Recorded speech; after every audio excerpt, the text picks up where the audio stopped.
하나님 말씀 듣자 컴온 말씀 같이 보고 컴온 하나님의 말씀이 컴온 다같이 컴온 everybody 컴온 예! 야, 말씀 들으러 가자. 우리 무슨 말씀이래? 빨리 와 그만 떠들어. 마태복음 23장 11절 말씀. 너희 중에 큰 자는 너희를 섬기는 자가 되어야 하리라. 아멘.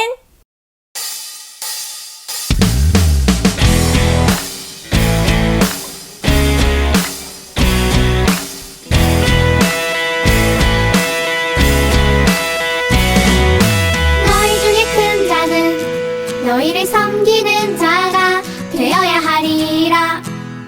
마태복음 23장 11절 말씀. 너희 중에 큰 자는 너희를 섬기는 자가 되어야 하리라.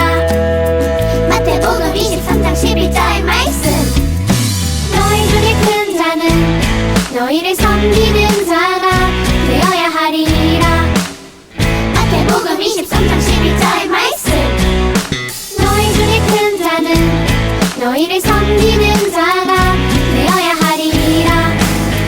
마태복음 23장 11절 말씀. 아멘.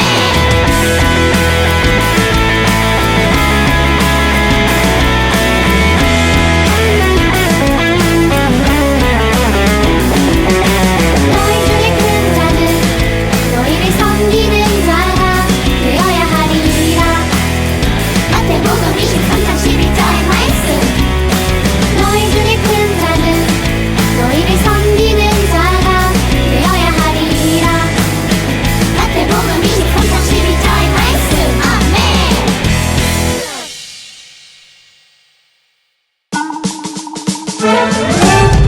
한겨라 짜면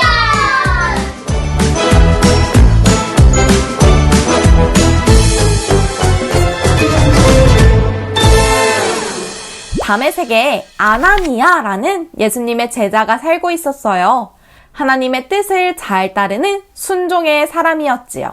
물론 평소에 기도도 열심히 했고요. 아나니아가 여느 때처럼 기도하고 있던 어느 날 환상 가운데 예수님이 나타나 말씀하셨어요. 아나니아야, 직가라고 하는 거리에 가서 사울이라는 사람을 찾아라. 그는 눈이 먼 채로 기도하고 있을 것이다. 그 사람에게 손을 얹고 기도해 주어 다시 볼 수 있게 해주어라. 아나니아는 깜짝 놀랐어요. 사울이라는 무시무시한 사람이 자기가 사는 다메섹까지 들이닥쳤다는 소문을 얼마 전에 들었거든요. 그가 예루살렘에서 그리스도인들을 마구 잡으러 다녔다는 이야기도 같이 들었어요. 그 사이 사울은 다메섹에서 부활하신 예수님을 만나 큰 충격을 받은 상태였지만 이러한 상황을 전혀 알지 못하는 아나니아는 예수님의 말씀이 매우 당황스러웠어요. 그래서 속으로 이런 생각을 했어요. 우리를 잡으러 온 사람을 도와주라고. 저 고약한 악당이 눈이 멀었으면 우리를 잡으러 다니지 못할 테니 오히려 좋은 거 아닌가. 그런데 내가 왜? 도대체 왜 그에게 가서 기도를 해주고 다시 눈을 뜨게 해줘야 하는 거지? 아나니아는 이런 마음의 소리를 꾹꾹 누른 채 예수님께 여쭈었어요. 저 예수님. 그 사람은 예수님 믿는 사람들을 지독하게 핍박했다고 들었습니다. 심지어 이곳 다메섹에 온 이유도 우리를 모조리 잡아들이기 위해서라고 들었는데요. 예수님이 말씀하셨어요. 그래, 알고 있다. 하지만 그래도 가야 한다. 사울은 내가 특별히 뽑은 일꾼이다. 그는 앞으로 나를 위해 일하다가 큰 시련을 겪을 것이다. 그러니 내가 가서 그를 도와주어야 한다. 아나니아는 이해하기 어려웠지만 예수님이 말씀하신 대로 따르기로 했어요. 네, 예수님. 솔직히 좀 꺼려지고 두렵지만 그래도 주님이 말씀하시니까 따르겠습니다.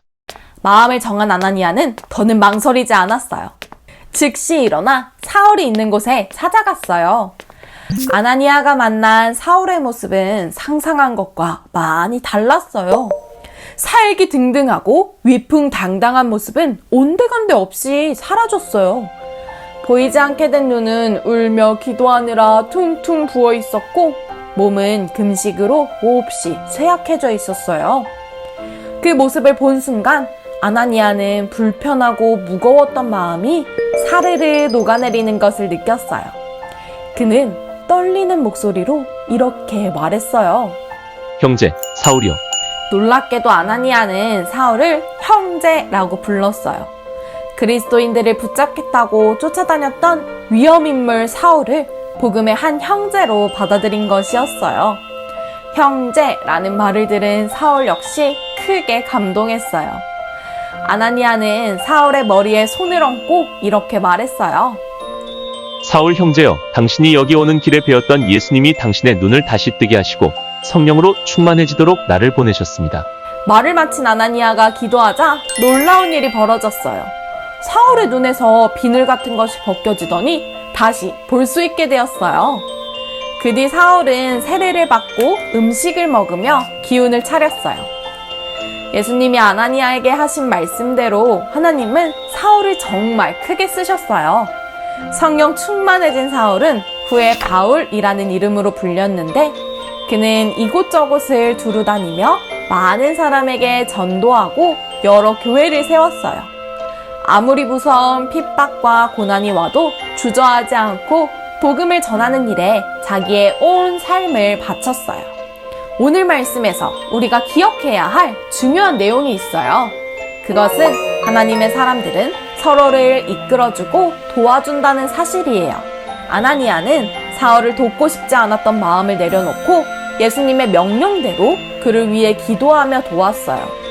그러한 도움을 받은 사울은 훗날 훌륭한 전도자가 되어 사람들을 도우며 믿음의 길로 인도했고요. 아마 사울의 도움을 받았던 사람들 역시 다른 누군가를 도우며 이끌어 주었을 거예요. 이 세상에 큰 일을 혼자서 해내는 사람은 아무도 없어요. 특히 복음을 전하고 하나님 나라를 이루는 일은 더욱 그렇지요. 하나님이 원하시는 일을 해내기까지 믿음의 길을 같이 가는 사람들의 도움과 기도는 반드시 필요하답니다. 우리 친구들 북두칠성이나 오리온 같은 밤하늘의 별자리를 본 적 있지요? 그 별자리는 다양한 별들이 어우러져서 만들어진 것이에요.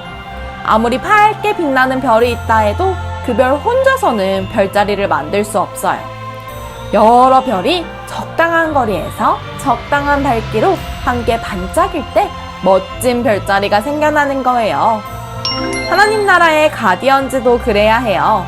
서로 양보하고 도와가며 별자리를 만드는 아름다운 별들처럼 함께 힘을 모아야 해요. 아나니아는 그런 임무를 훌륭하게 완수한 가디언즈였어요. 돌아가시기 전에 예수님은 제자들에게 너희 중에 큰 자는 너희를 섬기는 자가 되어야 한다고 가르치신 적이 있어요. 다른 사람을 돕고 섬기는 사람이 하나님 나라의 가디언즈가 된다는 말씀이었죠. 아나니아가 딱 그런 사람이었어요. 우리 역시 아나니아와 같은 하나님 나라의 가디언즈가 되어야 해요. 하나님이 보내시는 곳에 출동 가디언즈를 외치며 나아가 도움이 필요한 사람들을 섬겨야 해요. 오래전에 하나님이 아나니아를 필요로 하셨듯이 하나님은 오늘 우리를 필요로 하신답니다. 함께 기도해요. 하나님, 오늘 배운 말씀대로 아나니아처럼 다른 일을 위해 기도하고 사울처럼 사람들이 예수님의 제자가 되는 일에 쓰임받고 싶습니다. 또 어려운 이웃도 잘 섬기고 싶습니다.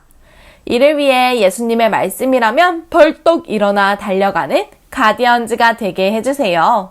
예수님이 원하시는 사람으로 쑥쑥 자라게 인도해 주세요. 예수님의 이름으로 기도합니다. 아멘.